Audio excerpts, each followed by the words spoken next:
Hey y'all. Today is Friday the 14th of July 2023.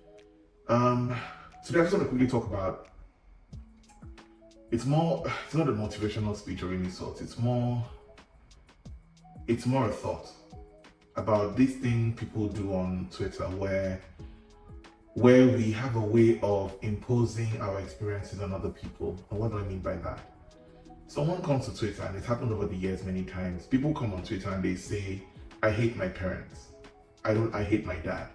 My dad is a terrible person. And the immediate guttural reaction of the entire Twitter in Nigeria is to chastise the person and say that A, we are not allowed by the constitution in Nigeria to ever say that our parents are not good enough. B, parents are always right. C, whatever your parent does to you was necessary for your development and you turned out right anyway. So it's a bit unfortunate that you've turned out to be such a terrible, ungrateful child to come out now to expose the parents as terrible people. And for in general, just be grateful for the kind of parents, for any parent that you got, because a lot of children didn't have parents. While many of these things may sound like virtuous things to say, I feel like it takes away from people's actual experiences. We all didn't grow up in the same, and this may be shocking to you to think that everyone grew up with your kind of parental experience, that everyone had a mom and a dad, that everyone's mom and dad was present in reality. If anyone's watched Modern Family, a comedy series, you realize that families come in different shapes and sizes. In Nigeria, in the 80s and the 90s, even though we never used to talk about it as much because there was no social media, many of the fathers were not great fathers. In fact, they weren't even great husbands to start with.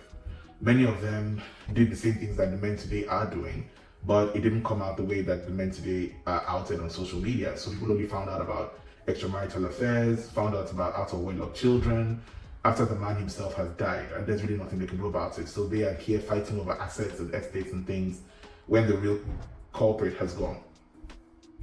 And so, on the one hand, it's not new that parents can be shitty, but what is new is that we're allowed to talk about it. What I find disturbing is that in Nigeria, especially, people are still not allowed to talk about it.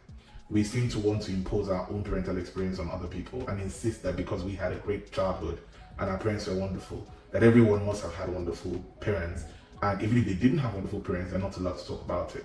This secrecy is what has kept the Nigerian society not moving forward. We avoid topical issues, even when it's staring us in the face. We have avoided HIV as a conversation.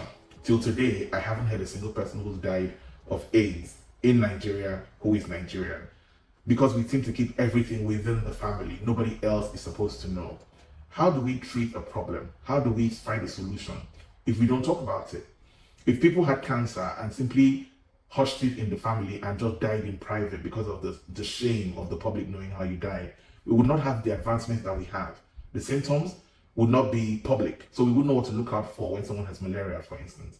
And I think as a society, we need to get to the point where when people come out to say, my case was different, that we don't shame them, that we listen to them. And we say, if this is your reality, how many more people are going through this in private? How many more people are suffering from it? How many people should we be? Is this a bigger problem than we thought it was? And nobody ever comes out except somebody else has come out and they see that the person was supported and the person was believed. It's the same with sexual exploitation. If someone comes out and says, I was exploited, and everyone says, oh, keep quiet, you did it for the money, you knew what you were doing, blah, blah, blah. The 20 other people who have been abused will go back into their shell and we all think everything is fine and that abuse is not a thing.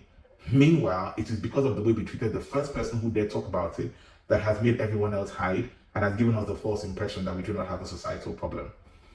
So to round this up, allow people to say whatever they want to say about their family experiences. It was theirs. You were not there. You were not entitled. You don't even have the capacity or the mental bandwidth to understand what people are going through in private. Once in a while, when we see the videos of children who have been maltreated, have been starved, have been flogged to the point 5-year-olds who have injuries, when these things make social media, everyone says, what were the neighbors doing? Why didn't anyone say anything about it? They don't say anything about it because they are worried that A, you will not believe them, that child, if the child ever said anything, would you believe the child? Would you not call it discipline as against torture? These are the kind of questions we need to ask ourselves. And until we as a community allow people to say what they want to say. If they are having a shitty experience, no matter how our experience was, you love your dad, you love your mom, they were wonderful to you, you love the experience of your discipline and childhood, doesn't mean somebody else has to.